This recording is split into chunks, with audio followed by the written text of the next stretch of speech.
Quero começar orando. Pai, nosso Deus, mais uma vez eu clamo a Ti agora para que o Senhor ilumine o nosso entendimento. Que renovados, ó Deus, depois desse período de oração, revestidos do Teu poder, da Tua graça, do Teu perdão, ó Pai, possamos não só ter uma nova disposição para Te servir, mais e melhor, mas também, amando a Tua palavra, observar a Tua santa doutrina. Em nome de Cristo, ó Deus, nós Te pedimos, pelo nosso Senhor que se entregou e morreu por nós, que nós entendamos a perfeição da sua obra, que entendamos, ó Deus, o que o Senhor requer de nós e como o Senhor nos amou. Eu te peço que teu Santo Espírito ilumine os nossos olhos, abra-nos entendimento, aperfeiçoa a nossa fé através da tua palavra, para que possamos viver para a tua glória e compreender a riqueza do teu chamado. Em nome de Cristo, eu te peço, abençoa esse estudo, ilumina a mente de cada pessoa que está aqui reunida e cada pessoa que ouvirá essas palavras. Em nome de Jesus nós oramos. Amém. Então, como eu disse, irmãos, esse é um tema extremamente importante, é um tópico, não é? Dos mais importantes que a gente pode tratar. Nós estamos fazendo esse estudo, né, sobre a Ordo Salutis, e eu já disse aos irmãos que o significado dessa expressão, Ordo Salutis, é a ordem da salvação. Ou seja, como os atos que compõem a nossa salvação, eles são atribuídos a nós, ou como Deus nos salva. Esse é um tópico que é muito importante. Eu já disse aos irmãos que aqui não é como a salvação se dá em termos cronológicos, ou seja, no sentido temporal, mas como a salvação se dá em relação à lógica da salvação. Como os elementos que compõem a salvação, eles interagem e como o Senhor aplica na história a salvação. Então, hoje falaremos da justificação, que é o nosso quinto degrau desses 9, não é? Da Ordo Salutis. Nós começamos com eleição, é um ato eterno de Deus, quando poderosamente e pela sua livre vontade, Ele escolheu cada um dos seus filhos. Passamos para o chamado, como o Senhor aplica a eleição na história, nos chamando das trevas para a luz, por meio da pregação do Evangelho e agindo no coração do homem, direcionando-nos a ouvir a voz do Espírito. Nisso, passamos para a regeneração, que é o lavar do Espírito, para que possamos dizer sim. Esse lavar do Espírito nos possibilita a conversão verdadeira, que nos leva a duas coisas que nós tratamos na semana passada. Fé, a fé verdadeira, a confiança em Cristo e o arrependimento. Quando a gente olha para o nosso passado e diz, pecamos severamente e gravemente contra o Senhor, mas o Senhor me amou e me perdoa. Então, conversão é a junção de fé e arrependimento. Não existe um crente verdadeiro sem arrependimento, nem um crente verdadeiro sem fé. Nessas duas coisas, conversão é fé e arrependimento. E hoje, com a graça de Deus, chegamos ao tópico da justificação. Esse é, como eu disse, um dos elementos mais importantes, das doutrinas cristãs mais importantes que nós podemos elencar. Não que as outras não sejam, tá, irmãos? Mas essa ganha um aspecto especial, porque aqui nós podemos ver como a salvação se dá em nós. Como nós somos salvos. Nós somos salvos de quê? Você já se perguntou? Já fez essa pergunta? A gente fala, você precisa ser salvo. Aí alguém pergunta, de quê? Não é? Isso é uma coisa que nós devemos saber. E quando a gente está evangelizando, que você convida as pessoas para conhecer a Cristo e serem salvas, as pessoas têm que saber, estou sendo salvo de quê? Eu não tenho dúvida que existem cristãos, não que eles sejam cristãos falsos, mas que eles não aprofundaram tanto a ponto de saber, eu estou sendo salvo de quê? E, na verdade, isso não é aprofundar tanto, isso era para ser uma das coisas elementares da fé. Mas, em nosso tempo, a pregação tem sido muito negligenciada. Nós somos salvos de quê? Então, nós vamos ver como a Escritura ela aponta para um tribunal, um Deus que é juiz do universo, e nós que estamos na posição de réu. E como é que nós vamos ser salvos diante de um juiz que sabe tudo, e ele sabe que a gente pecou, que a gente não pode esconder nada dele, que a gente não pode convencê-lo por outros caminhos. Um juiz que é totalmente justo, ele não só sabe de tudo, mas como ele é perfeitamente justo, ele requer que a sua justiça seja cumprida. E a sua justiça ela não é má, ela é santa, é severa, sim, mas santa, pura, boa. Então nós vamos descobrir que a justificação é como Deus lida conosco de forma amorosa diante do seu tribunal perfeito. Para isso nós devemos saber que quando a gente é salvo, nós estamos sendo salvos em 3 níveis. Não é? Da condenação do pecado, do domínio do pecado e mais adiante na eternidade da presença do pecado. E essa salvação, ela aponta em outros, por outras palavras, nós podemos dizer, nós estamos sendo salvos de Deus, porque Ele é o próprio juiz. Ele é quem dá a sentença. Claro que nós estamos na posição de culpados diante de Deus. Bem, a isso Paulo escreve em Romanos 5, um dos textos mais icônicos sobre a justificação pela fé. Eu já preguei esse texto umas 3 ou 4 vezes por aí. Diz assim, justificados, pois, mediante a fé, temos paz com Deus, por meio do nosso Senhor Jesus Cristo, pelo qual obtivemos também acesso pela fé a esta graça, na qual estamos firmes e nos gloriamos na esperança da glória de Deus. Então, a justificação ela surge como um elemento. Paulo fala dela também lá em Romanos 8, né? Os que predestinou, a esse chamou, os que chamou, a esse justificou. Aí ele cita também na sua Ordo Salutis. Mas ela aparece como esse elemento que por meio dela, da justificação, que só pode ocorrer, como está escrito, mediante a fé. Nós já vimos que fé é um elemento da conversão. É a confiança plena em Cristo. É a confiança não mais em mim mesmo. Pelo contrário, é a confiança que de mim mesmo eu não posso nada. É a confiança plena em Cristo. Então, somente por meio da fé, a justificação ela pode ocorrer. E aí vem os efeitos da justificação. Temos paz com Deus. É muito importante a gente compreender isso. Porque significa, irmãos, que sem a justificação, e a gente vai ver que essa palavra ela aparece em muitos lugares da Escritura, sem a justificação, nenhum homem está em paz com Deus. É só por meio dela, é só por meio desse aspecto, que é uma obra divina, que nós podemos ter paz com Deus. Mas pense no contrário, porque a gente pensa, justificados, pois, mediante a fé, temos paz com Deus. E ainda diz o meio, é Cristo. Cristo é o agente que aplica isso em nós, que nos leva à justificação. Agora pense no contrário. Então quem não está justificado? Quem não tem fé não pode estar justificado. Está claro pela lógica do texto. E quem não está justificado, acontece o quê? Qual é o estado dessa pessoa? Qual é a relação que ela tem para com o Senhor?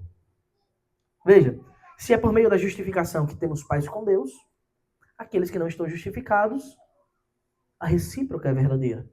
Não está em paz com Deus. E a oposição, o oposto de estar em paz, é estar em guerra, em inimizade. É assim que encontram-se todos os homens que não são justificados pela fé. Estão em inimizade, em oposição ao Senhor. Isso é uma notícia triste, né? Mas a boa notícia do Evangelho, as boas novas, é que o Senhor está disposto a mudar isso. Graciosamente, sem lhe cobrar nada. Por amor. Acabar com essa inimizade. E essa inimizade, ela acontece por quê? Porque nós temos uma dívida infinita. Há uma dívida infinita que o meu pecado gerou para com o Senhor. E sendo essa dívida infinita e eu finito, eu não posso pagar. Eu não tenho como pagar. Como é que eu... Não existe barganha para com Deus. O que é que eu posso oferecer ao Senhor, que é dono de tudo, perfeito, independente, justo, bendito? O que é que eu posso oferecer ao Senhor que pague essa dívida? A resposta é bem simples, a gente não precisa pensar muito, nada. Ainda que eu dedique a partir de hoje todos os meus esforços ao Senhor, sem fé, como está escrito, é impossível agradar a Deus. Como está lá em Hebreus 11, sem fé é impossível agradar a Deus. Então, não temos como pagar essa dívida. Então, o estado do homem que não pode pagar sua dívida é de guerra contra o Senhor, inimizade contra o Deus bendito. Graças a Deus, o nosso Pai, o nosso Senhor, Ele é amoroso, Ele é misericordioso e Ele mesmo decide prover para nós a propiciação, o pagamento da nossa dívida. Ele mesmo decide pagar a nossa dívida, perdoar a nossa dívida, não apenas fechando os olhos, fingindo que ela não existe. Afinal, nosso Deus é justo. Mas ele arruma o meio perfeito, onde a sua justiça é contemplada e nós somos infinitamente agraciados e perdoados. Nós veremos que isso é justificação pela fé. Essa expressão, simul justus et peccator, expressão latim, muito usada pelos reformadores. Lutero usou, Calvino usou, que significa simultaneamente justo e pecador. Parece contraditório, né? Só parece. Porque a nossa justiça, a justiça que nos é atribuída, que nos é imputada pela fé, ela não é criada em nós mesmos. Ela não tem raiz em nós mesmos. Mas ela nos é dada, ela nos é atribuída pelo Senhor por meio da fé. Então, até aquele dia onde seremos finalmente salvos da presença do pecado, lembra que eu falei da salvação em 3 níveis? Quando a gente fosse finalmente salvo do pecado, salvo da presença do pecado, aí seremos apenas justos. Mas até então, enquanto peregrinarmos nesse mundo, carregaremos esses 2 aspectos. Justos, porém pecadores. Justificados, porém pecadores, simultaneamente. R.C. Sproul, em seu livro Somos Todos Teólogos, ele escreve acerca da Reforma Protestante e diz: o debate do século XVI, o debate da Reforma, tá? De 1517, século XVI, se focalizou em se Deus espera que pessoas se tornem justas antes de declará-las justas. Será que Deus espera que nós nos tornemos santos para só depois dizer, esse aqui é meu filho? Será que Deus espera que nós levemos uma vida aceitável e perfeita para só depois dizer, não, agora esse aqui é meu filho? Esse era o debate. Ou se Deus as declara justas aos seus olhos enquanto ainda são pecadores. Lutero propôs uma fórmula que tem sobrevivido desde o tempo do debate, ou seja, desde o século XVI. Ele diz que somos simul justus et peccator, que significa ao mesmo tempo justo e pecador. Lutero estava dizendo que uma pessoa justificada é simultaneamente justa e pecadora. Somos justos por virtude, ou seja, um dom da obra de Cristo, mas ainda não fomos aperfeiçoados, por isso ainda pecamos. Entender isso, irmãos, é importantíssimo. Importantíssimo. Entender o nosso estado diante de Deus é importantíssimo para que a gente viva uma vida verdadeira diante do Senhor. Quando nós reconhecemos que ainda pecamos, significa dizer que nós devemos levar uma vida diligente para adorar o nosso Senhor. O tempo todo o Senhor Jesus nos chama para vigiarmos, sermos diligentes. Mas o fato de sermos já justos, no sentido de justificado, significa também que nós podemos ter grande confiança no Senhor. E essa confiança ela não vai me gerar dúvida. Será que, pelo fato de eu ser um pecador, naquele grande dia, Deus pode chegar para mim e dizer assim, não, você é pecador demais, você não vai entrar no céu, não. Você vai ser condenado.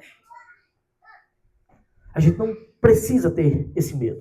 A justificação, ela lança fora esse temor. É uma declaração de Deus de que Ele nos ama de tal maneira que, mesmo sendo pecadores ainda, Ele nos atribuiu a justiça de Cristo. Nós veremos isso mais adiante. Os irmãos, alguém quer perguntar alguma coisa? Fiquem à vontade, tá?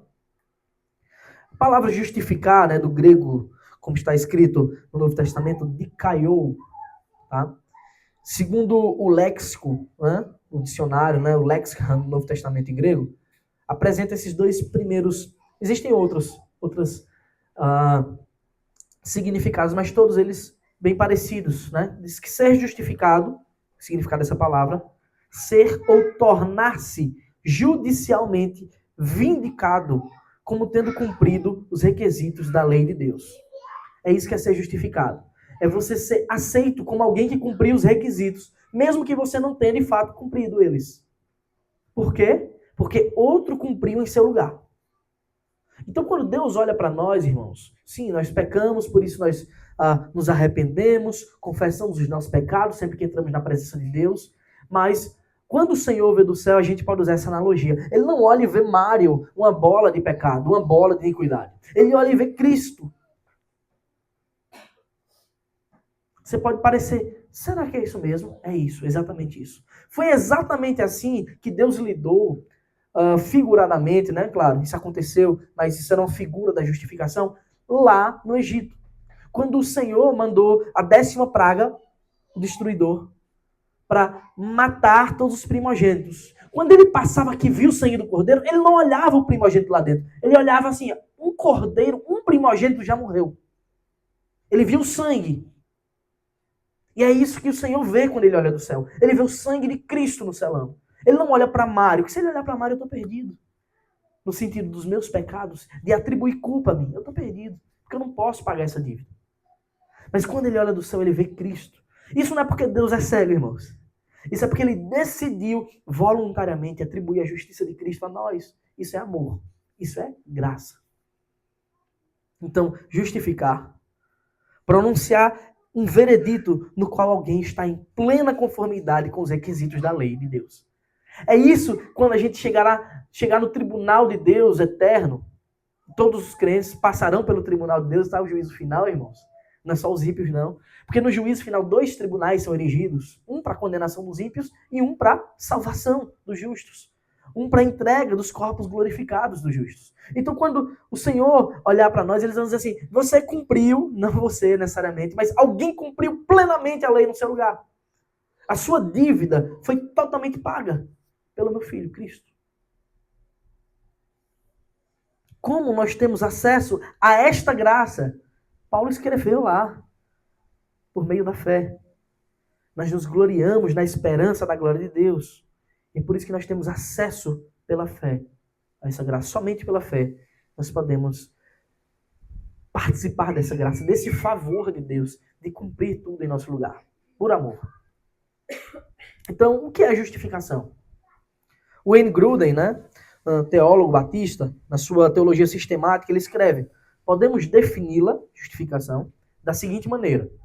A justificação é um ato legal, instantâneo, ou seja, não é um processo, mas é um ato instantâneo da parte de Deus, pelo qual, primeiro, ele considera os nossos pecados perdoados e a justiça de Cristo como sendo a nossa.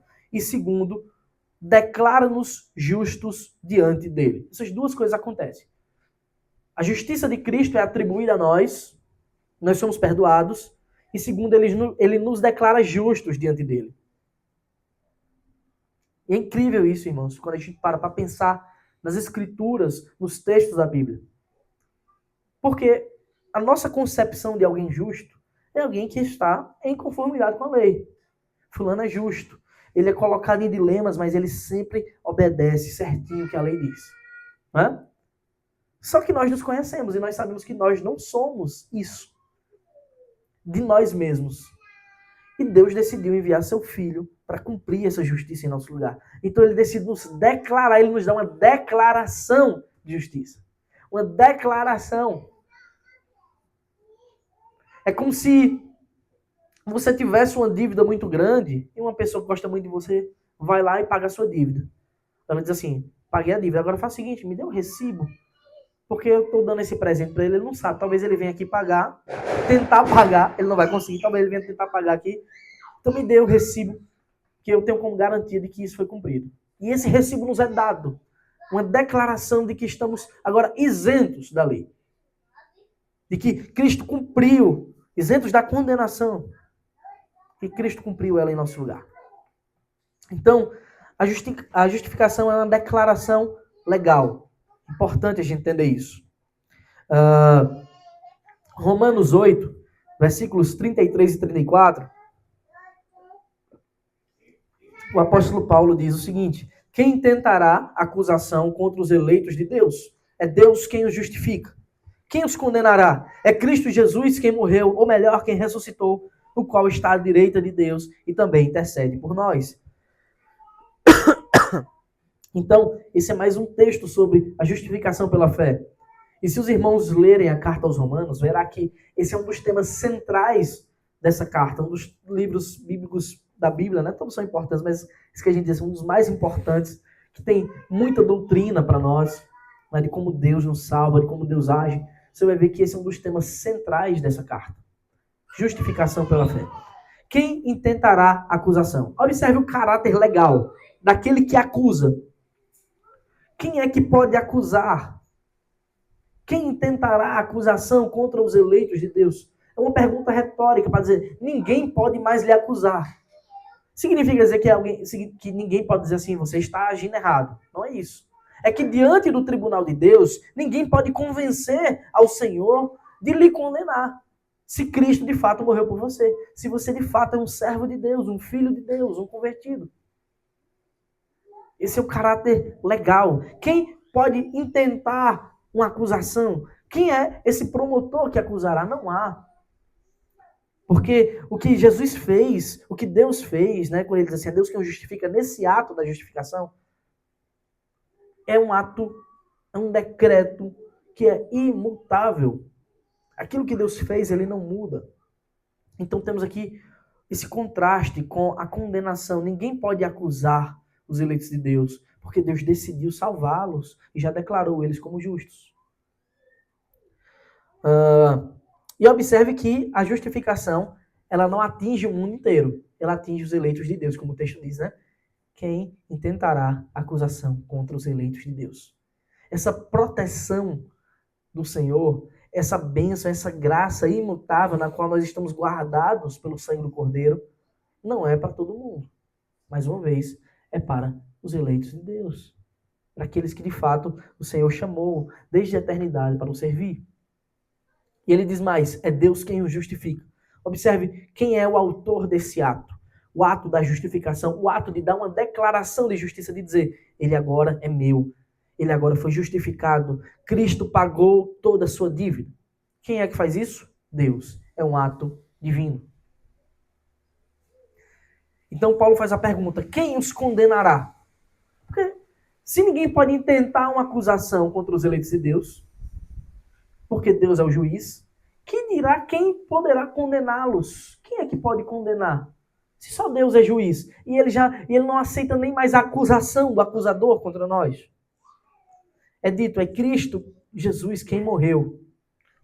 Quem realizou esse ato da justificação? É Cristo Jesus quem morreu, ou melhor, quem ressuscitou, o qual está à direita de Deus e também intercede por nós. João, falando essa mesma verdade, ele diz assim, se você pecar, lembre-se, temos um advogado junto ao Pai, ele está lá do lado do Pai, à direita de Deus, Jesus Cristo, o justo. Por que ele é nosso advogado? Complemento com o que Paulo diz, ele não só morreu, como ressuscitou para a nossa salvação. Garantiu.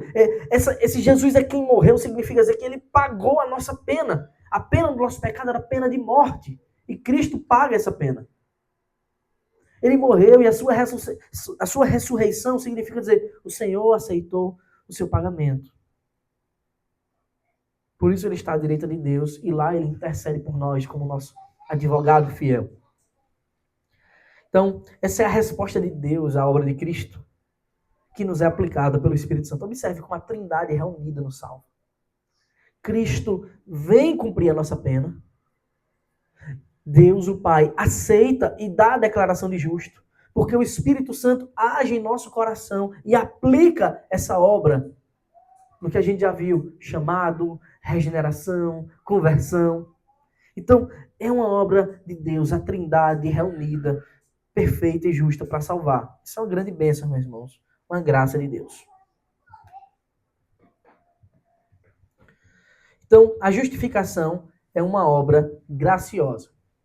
Aqui ninguém pode comprar, ninguém pode pagar, mas é tão somente uma bênção graciosa do Senhor. Temos esse texto de Romanos 4, versículos 4 e 5. É um texto que o apóstolo Paulo ele está citando o caso de Abraão. Não é? Os judeus eles tinham uma crença estranha, alguns dos rabinos antigos diziam que Abraão ele tinha sido tão amigo de Deus, andado com Deus de tal maneira que ele tinha sido salvo porque ele mereceu ser salvo. Aí Paulo começa, se Abraão foi salvo por obras, ele até tendo que se gloriar, porém não diante de Deus. Porque Deus não salva assim.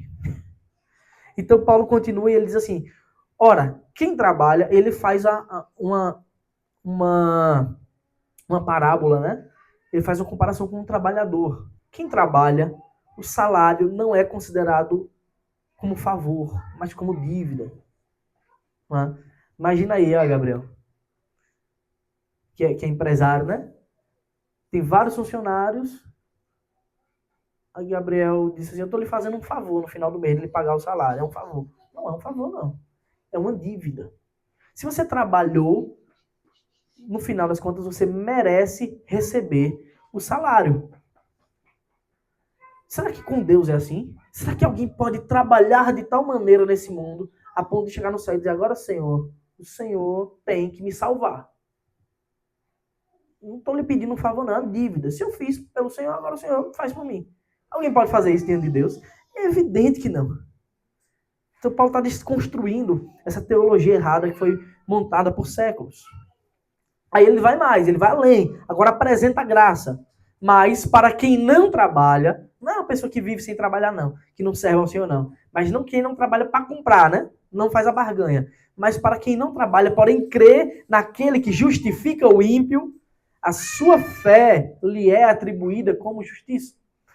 É por meio da fé. É crendo que e confiando no que Cristo fez, que a fé nos é atribuída agora como justiça. O Senhor justifica os seus filhos. E observe que o nosso estado, na hora que Cristo nos justifica, era o estado de impiedade. A gente estava numa dívida grandiosa. E ele decide nos justificar. Não é? Então, essa é o que nós chamamos, né, de a resposta de Deus para a verdadeira fé. Observe, a fé lhe é atribuída como justiça. E nós já vimos que a fé ela vem acompanhada sempre, na fé verdadeira, de arrependimento. Isso gera a conversão. Foi o que nós vimos no último estudo.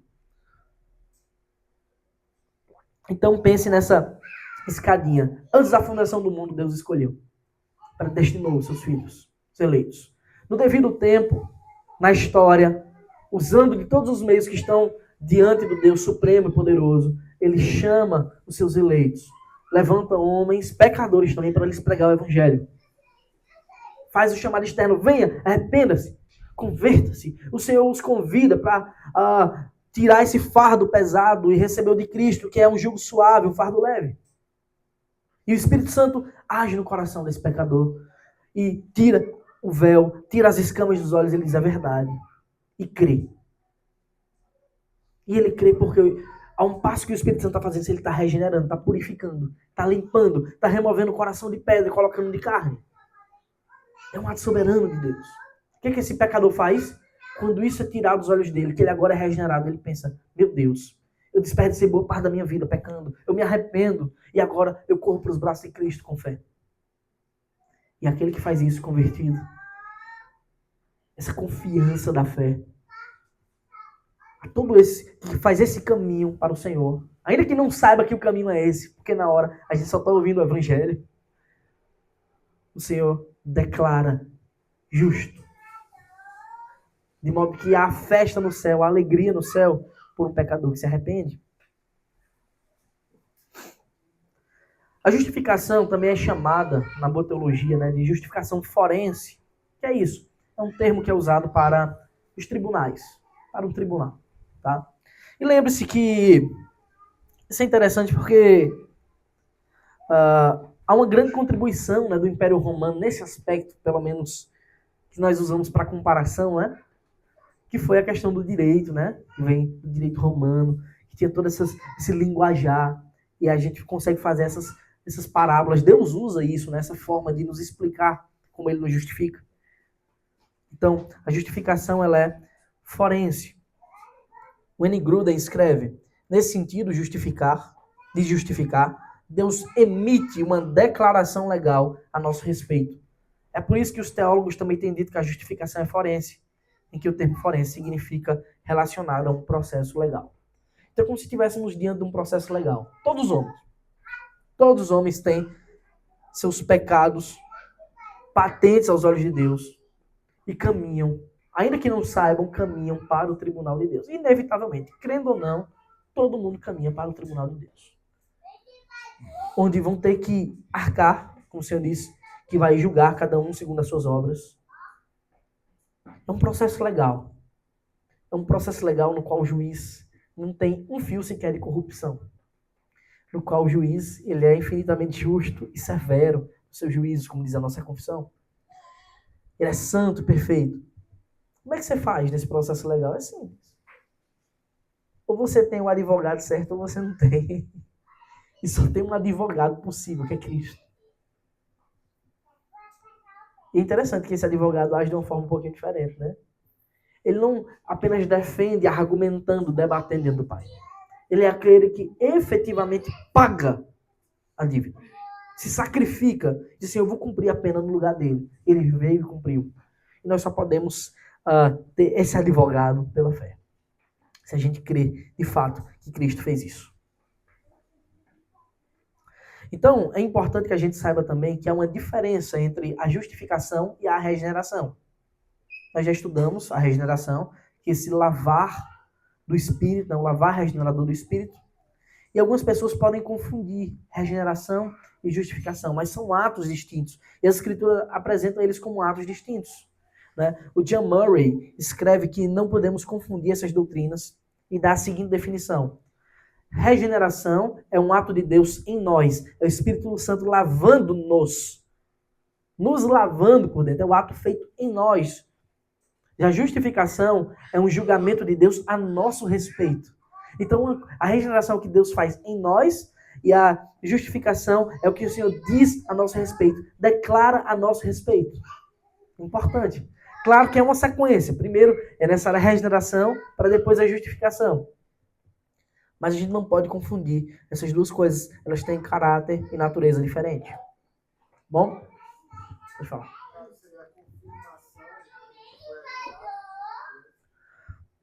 Não é que a confirmação, é uma sequência, é o caminho lógico, né? Aquele que foi regenerado, de verdade, certamente será justificado.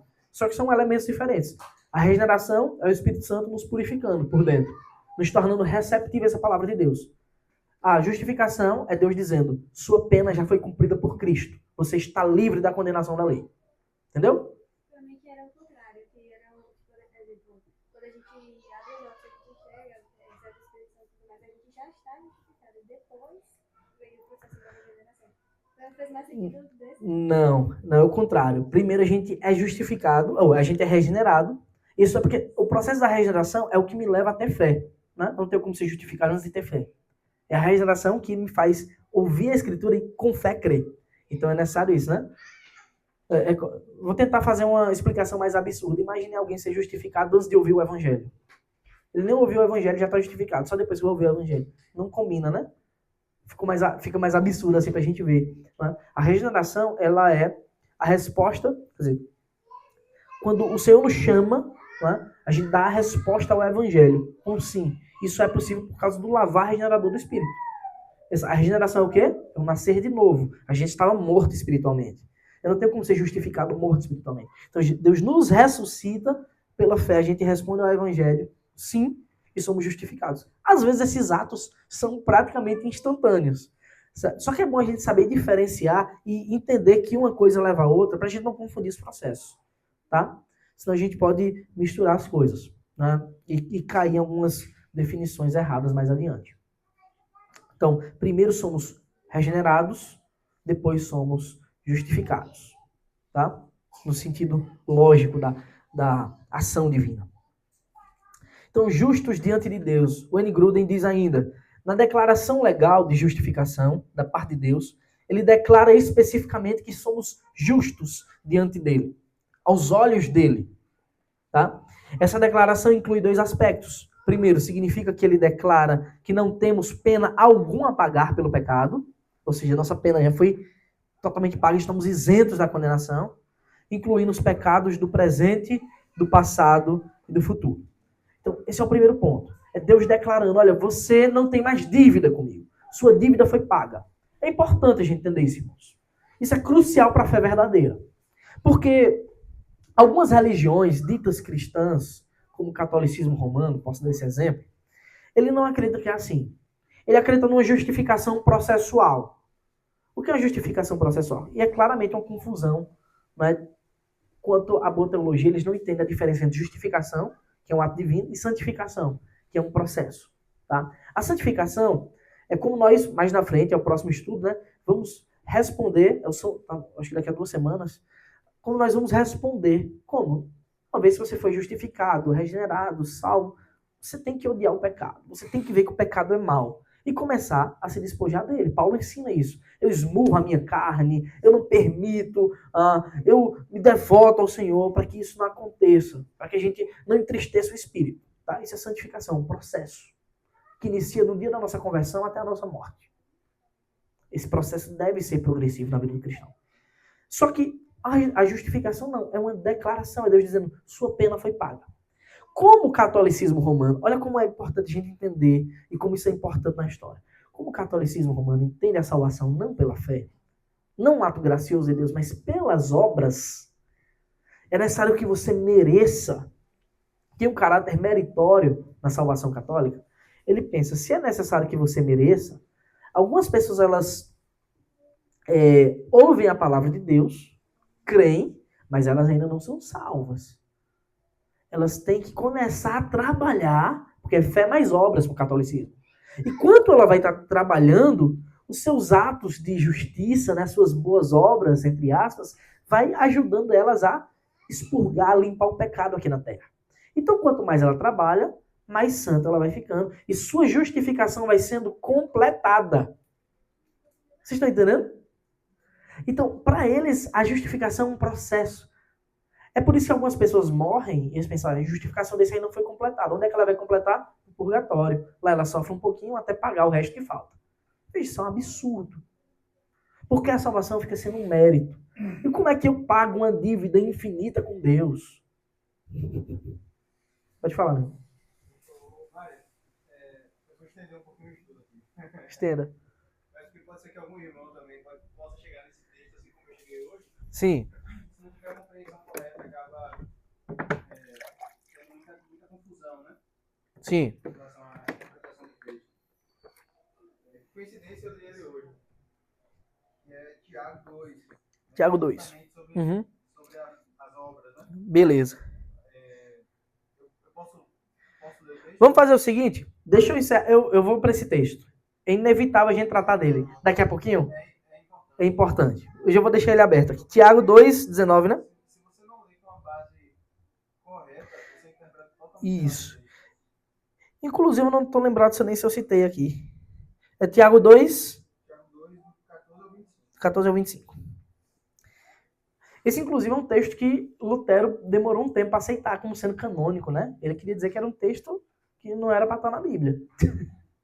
Claro que depois ele se arrependeu dessa declaração, desse entendimento aí.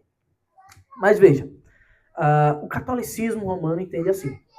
Então, é necessário que a gente vá pagando, e claramente isso é uma confusão entre justificação e santificação. A santificação a gente também não paga a Deus, mas é na santificação que nós vamos nos despojando do domínio do pecado. Nos despojando desse mal que é o pecado. Então, a justificação verdadeira, ela inclui esses dois aspectos, o qual o primeiro significa que Deus declara, olha, sua pena foi totalmente paga.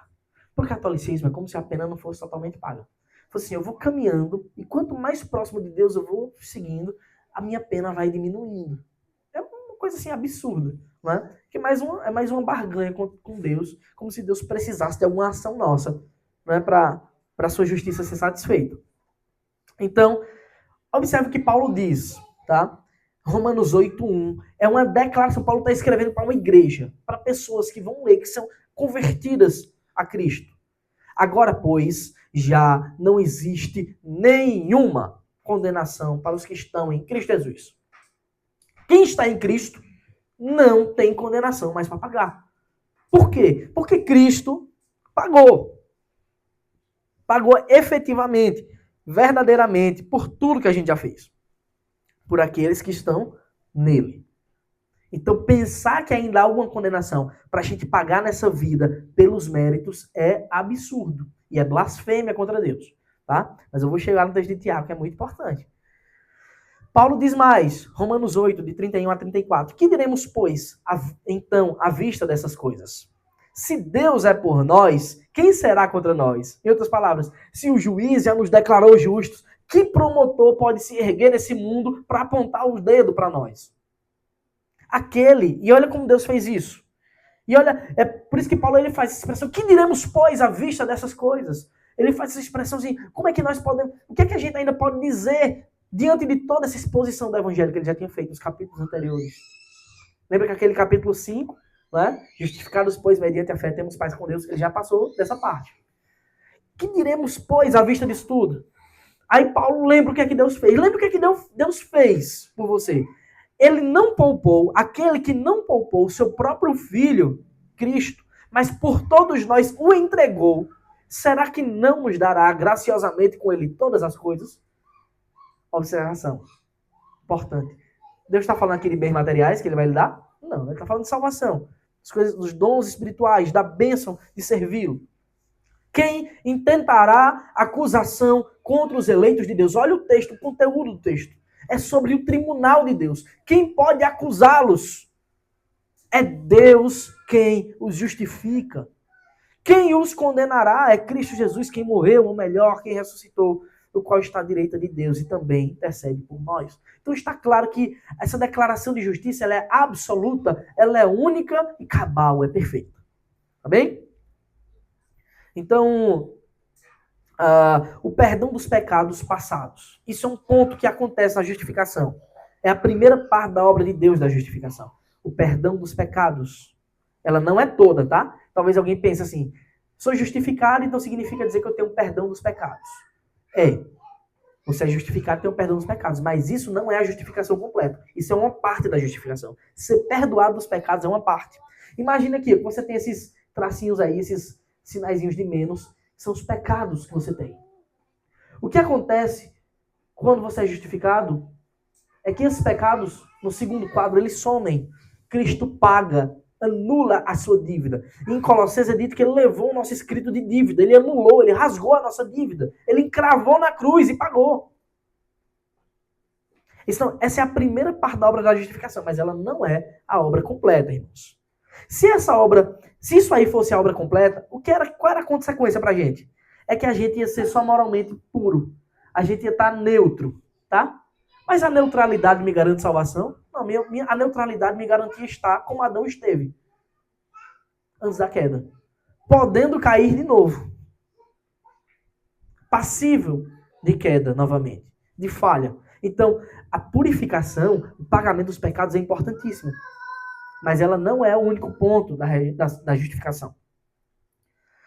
O segundo ponto, que é crucial para que a gente entenda, é que Deus atribui a justiça de Cristo aos eleitos convertidos. Então Gruden diz, portanto, o segundo aspecto da justificação é que Deus precisa nos declarar não somente neutros diante dele, mas efetivamente justos perante ele. Na verdade, ele precisa declarar que temos os méritos de justiça perfeita diante dele. Então a gente não está nesse estado de pureza. A gente sai daquele estado de muitos pecados, os tracinhos, os menos, para o estado de mais. Não só a gente não tem mais os pecados, como Cristo nos atribui a sua justiça. Diante de Deus, somos justos, sem dívida para com a lei. Vocês entendem isso? Não só nós somos livres da dívida, mas em nós é imputada a graça da santidade de Cristo. A graça do cumprimento da lei, sendo que a gente não cumpriu a lei. Então, quando Deus olha do céu para nós, que vê o sangue do Cordeiro nos selando, ele vê justos. E ele nos declara, ali tem justos. Não é só, eles estão perdoados, mas eles estão justificados. E o Senhor atribui a nós a justiça perfeita de Cristo. Isso é simplesmente bendito. Então, vamos ter o gancho para ir para Tiago, é que esse é um dos pontos centrais da reforma protestante. O entendimento da justificação pela fé. Não é um processo meritório, mas é uma declaração diante do tribunal de Deus que ele nos atribui a justiça de Cristo. Pelo que Cristo fez e que pela fé nós cremos. R.C. Sproul escreveu: a doutrina da justificação tem causado grande controvérsia na história do cristianismo. Provocou a reforma protestante, quando os reformadores tomaram sua posição em favor do sola fide, né, ou seja, somente a fé é propriamente dita a justificação pela fé, tá? Ou a justificação somente pela fé. Martinho Lutero afirmava que a doutrina da justificação somente pela fé é o artigo do qual dependem a prosperidade ou a ruína da igreja. E João Calvino concordava com ele. De fato é isso. Uma igreja só vai ser próspera no sentido espiritual, ser uma igreja verdadeira, se entender a justificação pela fé. Eles tinham opiniões firmes sobre esta doutrina porque entendiam, com base na Escritura, que nada menos do que o próprio Evangelho está em jogo quando a justificação é debatida. Se a justificação pela fé for debatida de forma errada, for entendida como mérito ou qualquer outra coisa, você está colocando em xeque o próprio Evangelho. O que é o Evangelho? As boas novas. A boa notícia de Deus. Que notícia é essa? É uma notícia de que podemos vencer a guerra ou de que já vencemos a guerra? A boa notícia do Evangelho é que Cristo venceu a guerra por nós. Não é que assim, pode ser que alguém pela fé consiga, não. Aqueles que estão em Cristo são novas criaturas e vencem com Ele. Então, negar a justificação pela fé é negar o próprio Evangelho. Daqui a pouco eu chego na confissão de fé. Bem, agora acontece que temos o texto de Tiago, capítulo 2. Tá? Eu convido vocês a abrirem Tiago, capítulo 2.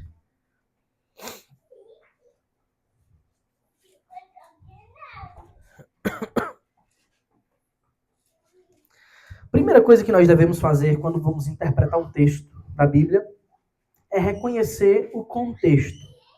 Tá? Quando a gente lê a carta de Paulo aos Romanos, a gente percebe que a justificação pela fé ela é um dos temas centrais da carta, um dos.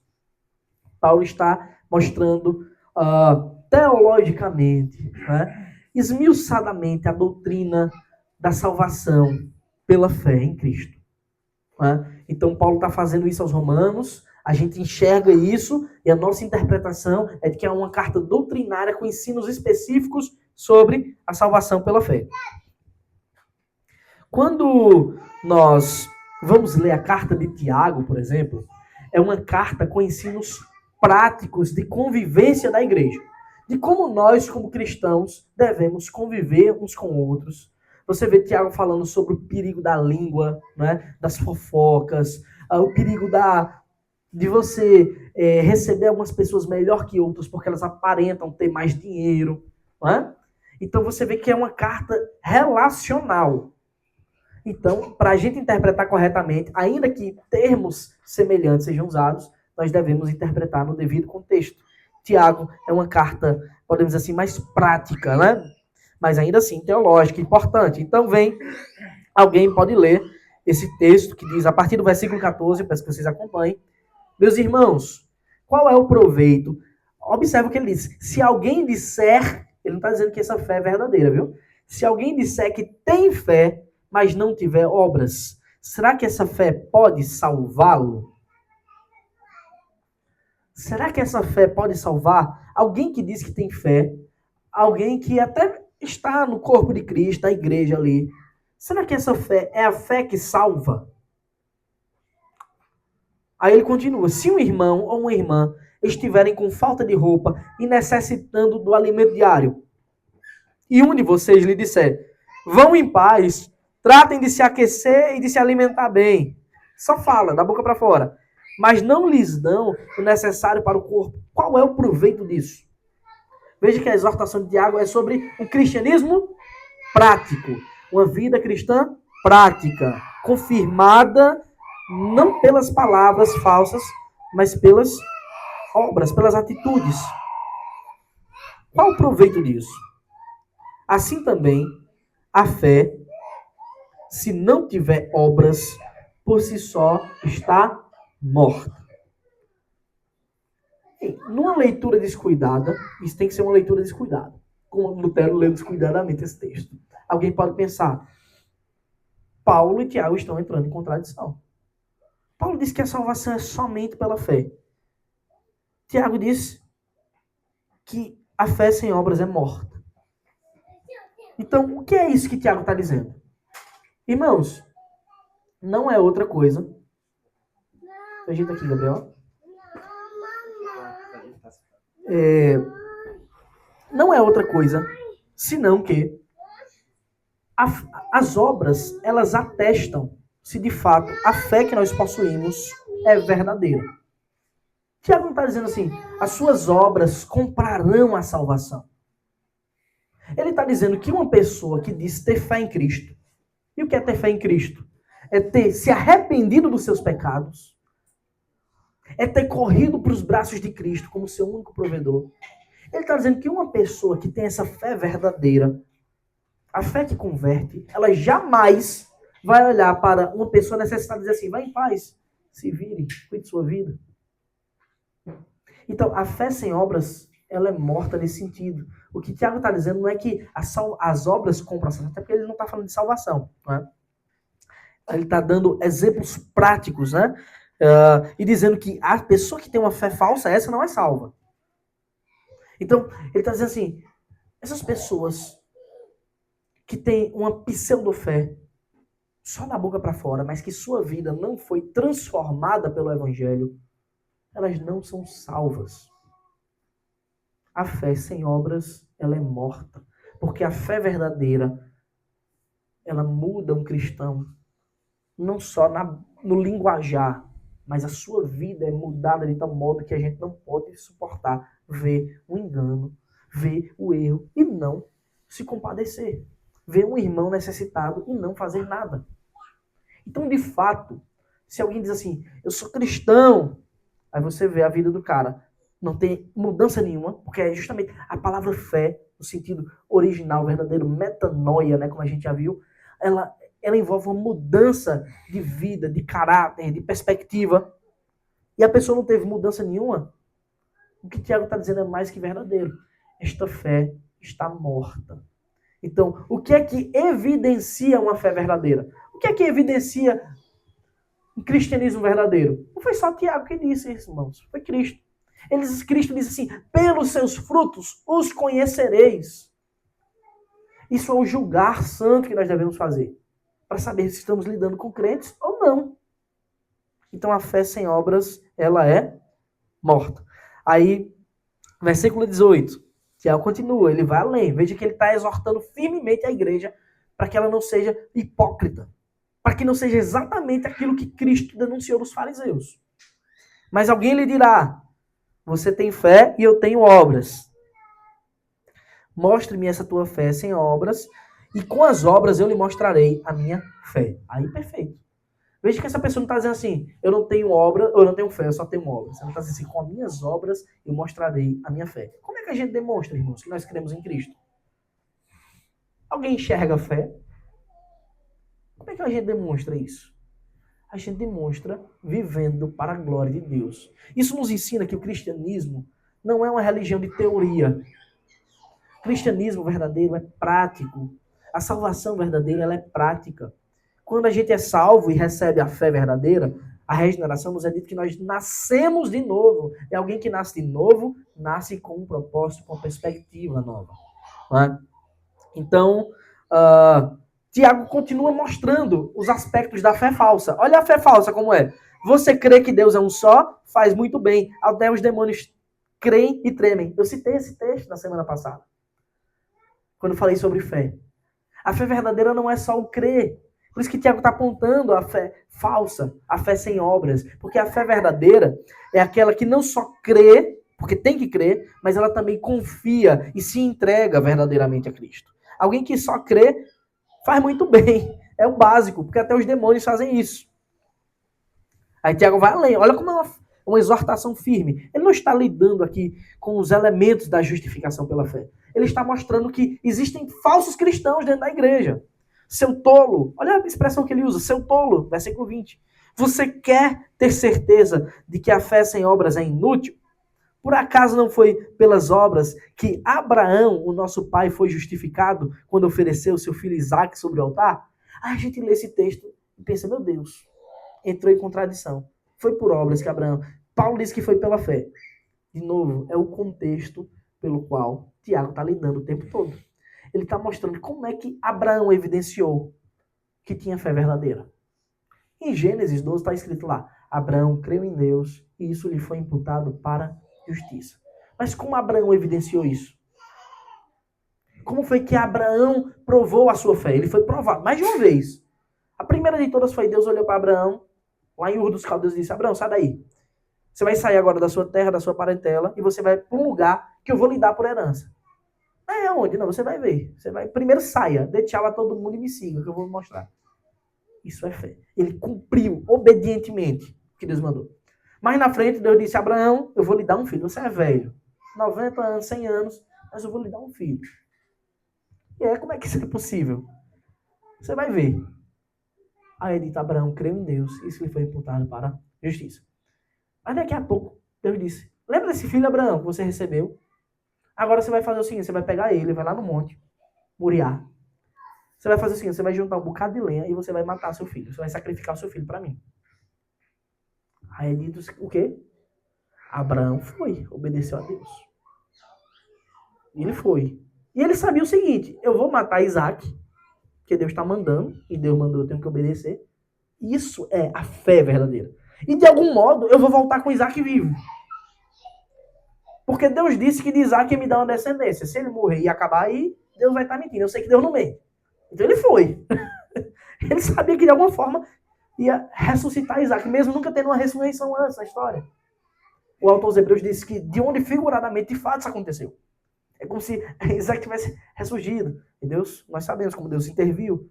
Abraão, cordeiro para si, Deus proverá. Mostrando que não é Isaac. Dele, da descendência dele vai vir o Cristo. Mas o cordeiro quem provê sou eu. E proveu de fato um cordeiro ali que tipificava Cristo. Não era Isaac que tipificava Cristo. Era aquele cordeiro substituto. Isso é justificação pela fé na vida de Abraão. Um cordeiro substituto para morrer por Isaac. Como é que isso foi evidenciado na vida de Abraão? Pela obediência. Nesse caso aqui, Tiago chama essa obediência de obras. Então, é assim que a gente mostra que tem fé verdadeira. É quando Deus diz, faça isso, e você faz, mesmo que isso pareça lhe causar algum prejuízo. Mesmo que pareça que isso vai lhe trazer algum dano. Nunca traz, porque Deus é bom. Mas Deus diz, faça isso, e você faz. Isso é obediência. Isso é fé verdadeira. Então, quando o Tiago está dizendo assim, Abraão foi justificado por obras, não é isso que ele está dizendo. Que Deus o salvou porque Abraão cumpriu a lei. Mas é que a sua fé foi evidenciada, foi provada por Deus através das obras. Como é que Deus vai provar a nossa fé? Como é que a nossa fé é provada? É por meio das coisas da vida. Não é por meio de uma declaração. Não é só chegar na frente de todo mundo e dizer assim, eu creio em Deus Pai Todo-Poderoso, Criador do céu e da terra. A gente declara o credo apostólico. Mas não é só isso. É por aquilo que Deus requer de nós em nossa vida. A nossa fé é constantemente provada. Então, é assim que nós demonstramos crer verdadeiramente no Senhor. Tá? Não é só um crer intelectual. Crer intelectual qualquer um pode ter. Basta ler a Bíblia, estudar, saber que Jesus veio ao mundo. Agora, confiar, se entregar, ter a vida mudada por Cristo só pela fé verdadeira. Isso implica uma vida prática. Tá? Cadê? É até qual versículo? Até o 26, né? Você percebe que a fé operava, olha aqui, Tiago mesmo dá a resposta, né? Juntamente com as suas obras, que foi pelas obras que a fé se consumou, ou seja, que ela apareceu como verdadeira, e se cumpriu as escrituras que diz. Aí Tiago mesmo cita o mesmo texto que Paulo cita, o texto de Gênesis 12, né? Ou é 15, sempre confundo. Abraão creu em Deus, isso lhe foi atribuído para a justiça. e ele foi chamado amigo de Deus. Assim vocês percebem que uma pessoa é justificada pelas obras e não somente pela fé.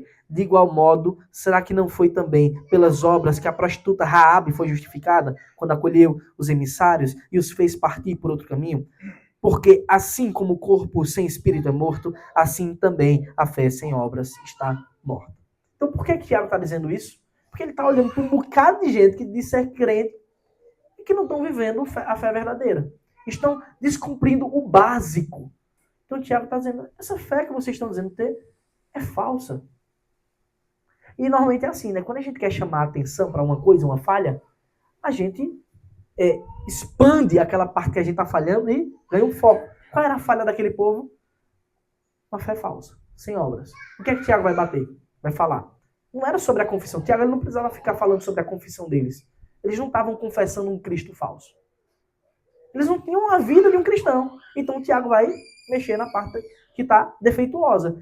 Obras. Vocês necessitam de obras. E é isso que nós necessitamos. Nós necessitamos provar a nossa fé.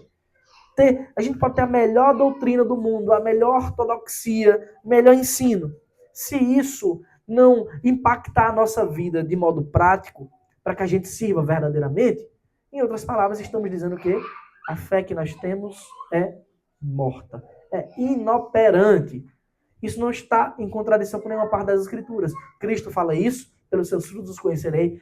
Paulo também exorta a igreja para viver de modo digno do evangelho, para viver de um modo santo. Ele mesmo disse que ele esmurrava o corpo. Ele mesmo é uma prova de que a sua vida foi uma entrega genuína ao evangelho, perseguido, apedrejado, preso, sobrevivendo a naufrágio, coisas do tipo. Quando nós lemos aqui algumas semanas atrás, né? Estamos pregando, se Deus quiser, domingo é a última carta às 7 igrejas de Apocalipse. A primeira carta à igreja de Éfeso era uma igreja que era ortodoxa, mas que as suas obras elas não tinham mais impacto. Porque as pessoas eles perderam o primeiro amor. Então, a sua confissão estava se tornando falsa. Professavam ortodoxamente um Deus verdadeiro, combatiam os falsos profetas, mas na hora do vamos ver, tinham perdido o primeiro amor. Outras igrejas dizem que a fé deles, as obras que eles tinham, Cristo fala, conheço as suas obras. Ele fala sempre assim, eu conheço as suas obras. É um dos pontos, né, das 7 cartas, né? A declaração de conhecimento de Cristo. A gente vai para a igreja de Laodiceia, a mesma coisa, uma igreja sem obras. O que significa uma igreja sem obras? Significa uma igreja sem fé. Isso a gente só não deve endoidar. É só interpretar a coisa da forma correta. O catolicismo cega e vai dizer o seguinte: você precisa conquistar a sua salvação pelo mérito. Em momento algum, Tiago disse isso. Tiago disse, a fé que vocês têm é falsa, porque as obras que vocês produzem são falsas diante de Deus. Só isso. O que o catolicismo faz é, você precisa conquistar a sua salvação. Se você não for bom o suficiente, você não vai ser salvo. Só que a gente contrasta isso com toda a Escritura e vê que isso é falso. Que não tem méritos para isso. Não tem méritos para a salvação. Agora, a fé verdadeira me conduz a ter uma vida operante diante de Deus. É um atestado do cristão, irmãos. Aquele que recebe o Espírito Santo deve apresentar o fruto do Espírito. Qual é o fruto do Espírito? Gálatas 5, né? Amor, paz, mansidão, domínio próprio, longanimidade, paciência. Aí Paulo fala várias virtudes que todas elas são aplicadas na vida prática. E o que é que Paulo diz? Sobre isso que é um fruto do Espírito, ele diz assim, contra estas coisas não há lei. E justamente lei é o cerne do que a gente entende para a gente falar sobre justificação. Ou seja, é fundamental que o Espírito Santo habite antes no nosso coração, para que a gente seja capacitado a viver para a glória de Deus. O catolicismo é o contrário. Eles precisam ser capacitados, precisam fazer as coisas para merecer a salvação. Entendem a diferença? Então, a carta de Tiago foi uma carta que,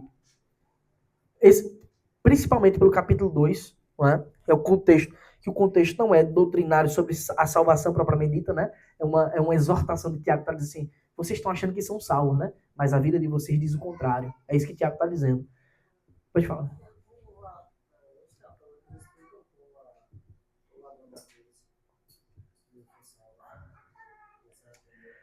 Sinceramente, eu não sei como é que os católicos explicam, não.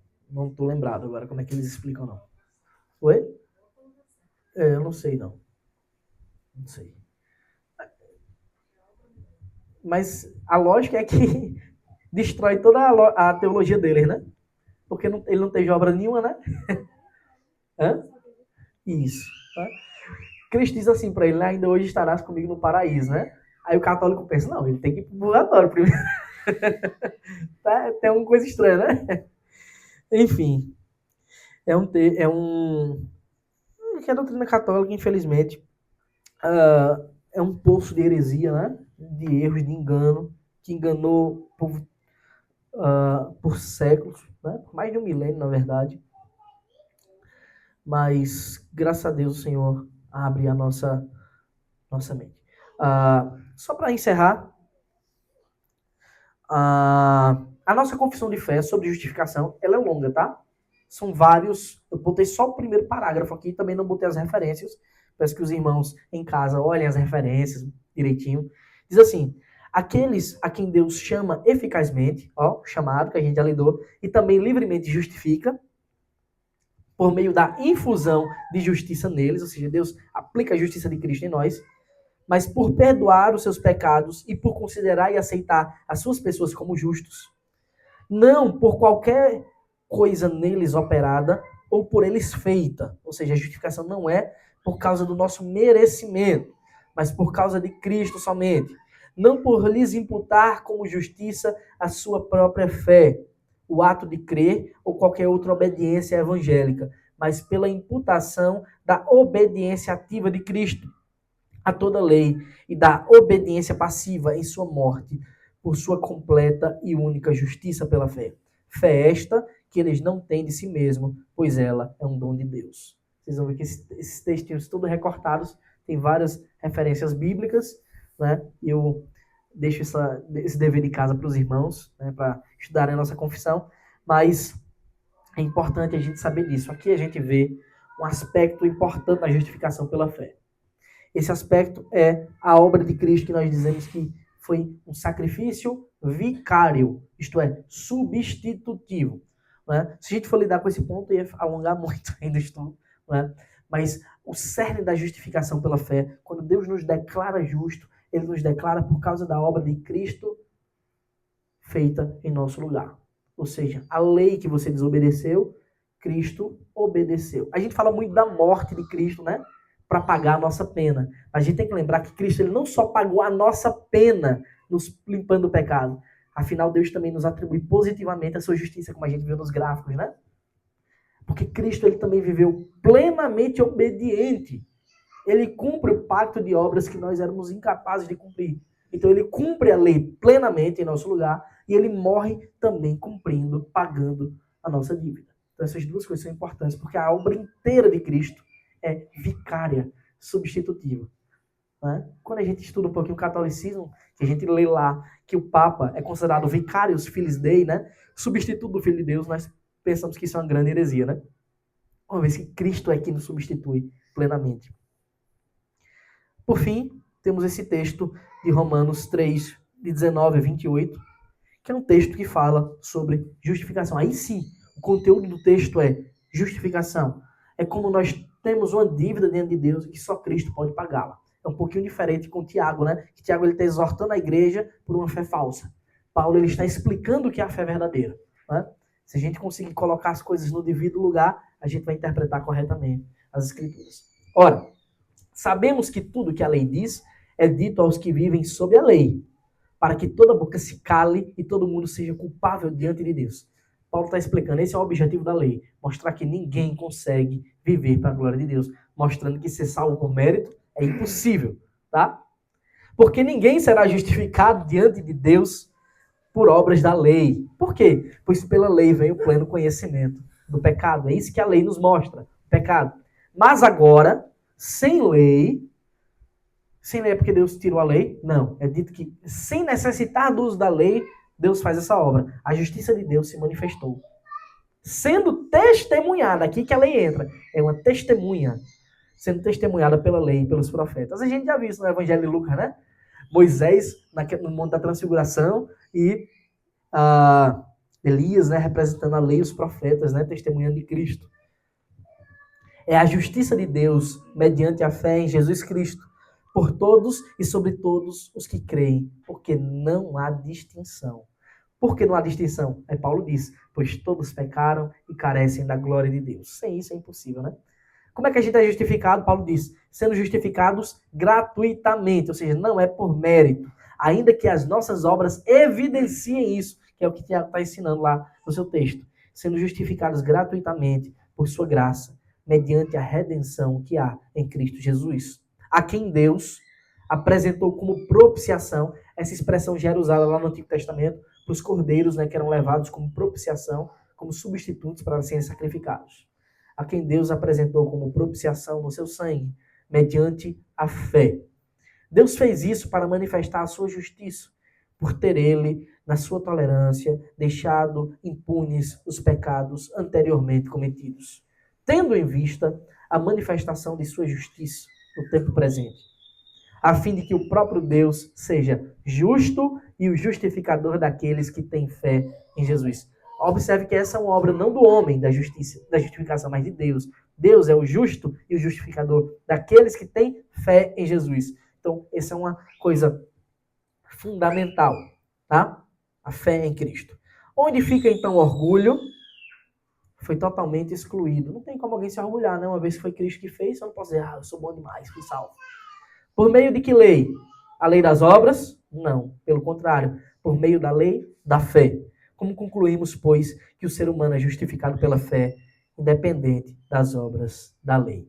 Então, Paulo e Tiago entram em contradição? De modo nenhum, irmãos. Eles estão falando, apesar do conteúdo levar a mesma coisa, o objetivo deles é distinto. Paulo está apresentando como Deus salva pecadores, não por meio das obras, não por meio da lei. Tiago está dizendo como muitos falsos cristãos estão no meio da igreja. Vivem um cristianismo falso, sem transformação. Porque nós vimos que nós não somos uma mistura de obras com fé que nos leva à salvação. A fé nos leva à salvação. Isso necessariamente, consequentemente, não é um si, mas é uma consequência certa, nos leva às boas obras. Se não levar às boas obras, não teve fé verdadeira. Pode falar mesmo. Nesse sentido, eu não sei se a relação que eu fiz está correta, mas eu pensei assim, que as obras, atualmente no caso, seria uma profissão de fé que estaria tomando o mesmo propósito que os dons do Antigo Testamento, no sentido de atestar que são os filhos de Deus para... Não. As obras fazem isso, mas elas não tomam o lugar dos dons, porque os dons ainda existem hoje na igreja. Não, mas a gente assim, os dons... Você está falando dos dons? Os dons espirituais do Antigo Testamento, que naquela época tinham o propósito de anunciar... No Antigo Testamento, você está falando aí do Pentecostes. Isso. Ah, tá. Não. Porque ali também, essas obras, as boas obras, eram requeridas dos crentes. Oi? Do novo já. Não, eu entendi. Então, não é uma substituição disso, não. Porque Tiago está falando para pessoas daquele povo, daquela época ainda. Tá? É que o cristianismo verdadeiro, ele nos leva ao amor. Tá? O amor é o cumprimento da lei. O Cristo nos salvou para que a gente ame. Então, não tem o que Tiago está dizendo é vocês estão vivendo a vida sem amor. Os exemplos que ele dá são de pessoas que simplesmente não amam. Então, não tem como ser um cristão. O cristão, ele tem que amar. Tá? E o amor, ele de forma prática, ele é expressado por meio de nossas atitudes, das obras. Tá? Tiago não está dizendo assim, você guarda o sábado e você vai ser salvo.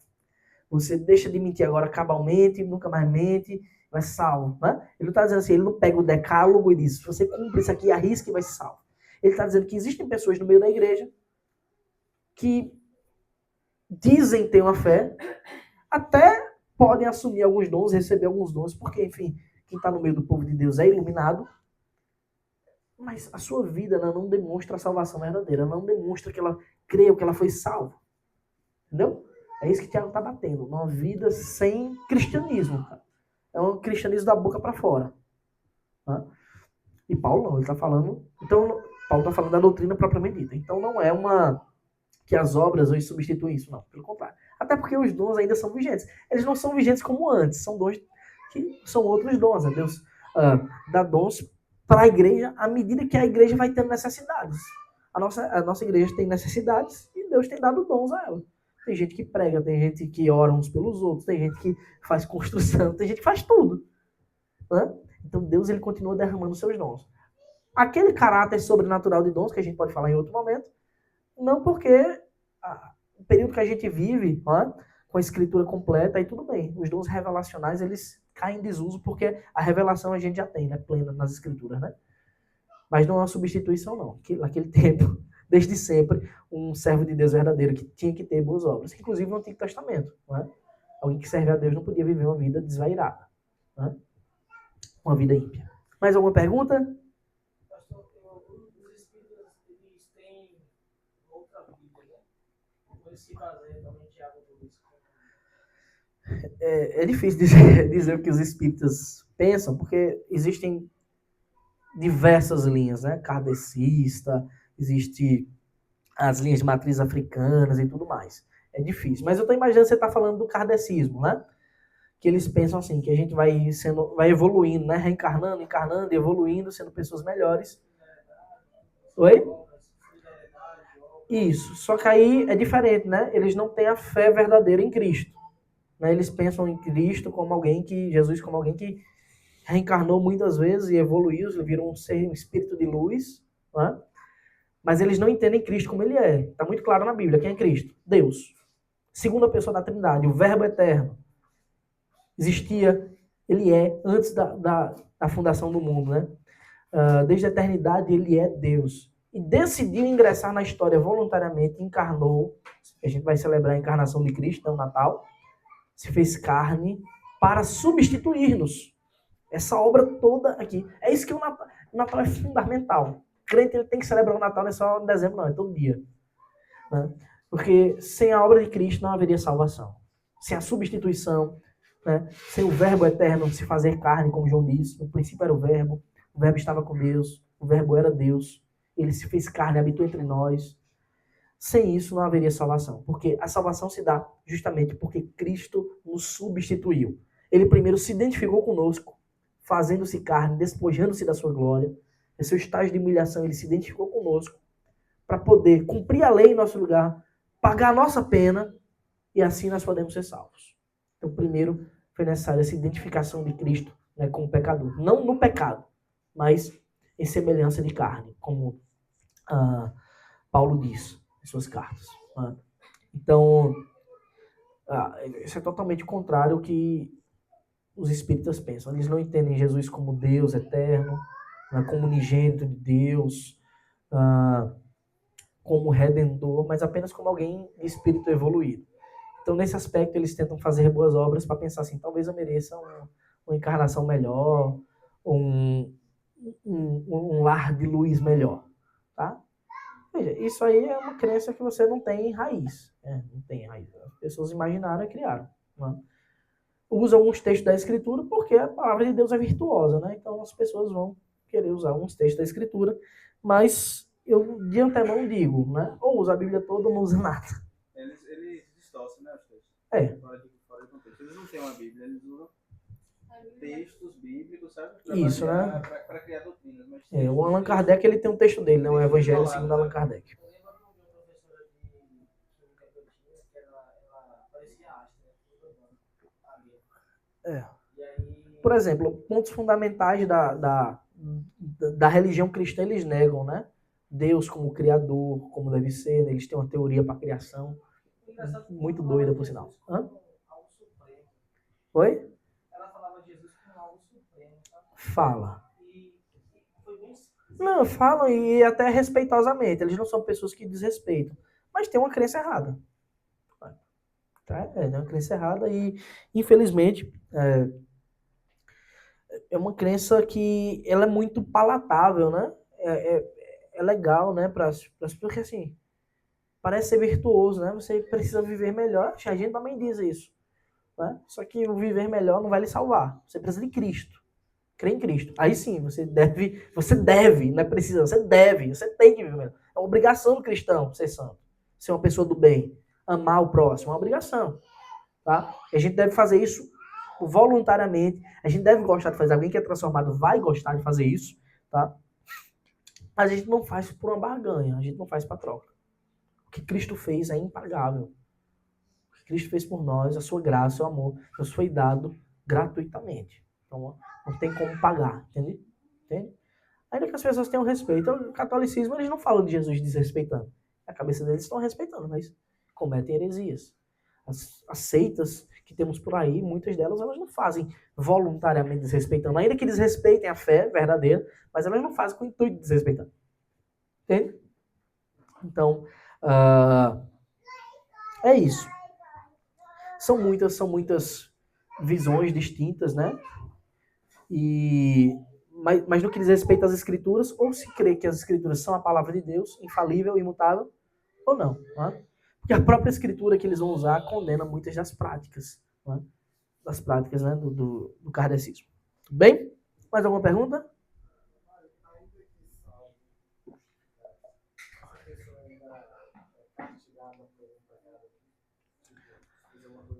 Eu não diria castigado, né? Porque essa palavra castigo normalmente lembra condenação.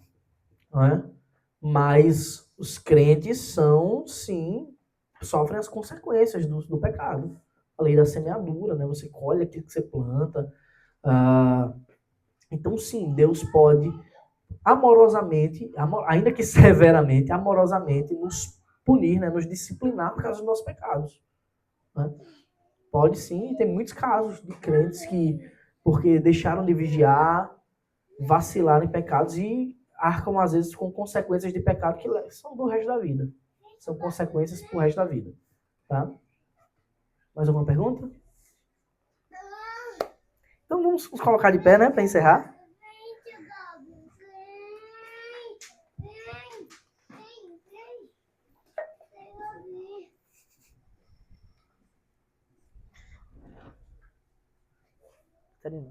Desliguei?